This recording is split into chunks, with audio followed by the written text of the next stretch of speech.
এত কষ্ট আমি মাকে দিলাম, কিন্তু মার কোনো খেদমত আমি করতে পারলাম না। আমার মার ঋণ আমি শোধ করতে পারলাম না। আল্লাহ, আজ যদি তুমি আমাকে জান্নাতে দিতে চাও, আমার মা বাবা সারা জান্নাতে যাইব না। হয় আমার বাপ মার সাথে জাহান্নামে দিয়ে দাও, হয় আমাকে আমার বাপ মার সাথে জাহান্নামে দিয়ে দাও, নতুবা আমার সাথে আমার বাপ মারে জান্নাতে দিয়ে দাও। আমি আমার মা বাবা ছাড়া থাকবো না। আল্লাহ, তুমি আমার দুনিয়াতে পাঠাইছো,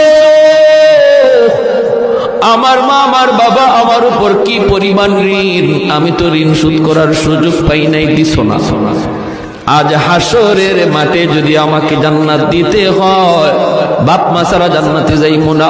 রব্বুল আলামিন তখন বলে, বান্দারে, আমি আল্লাহর আদত হচ্ছে জাহান্নামীকে জান্নাতে দেওয়া।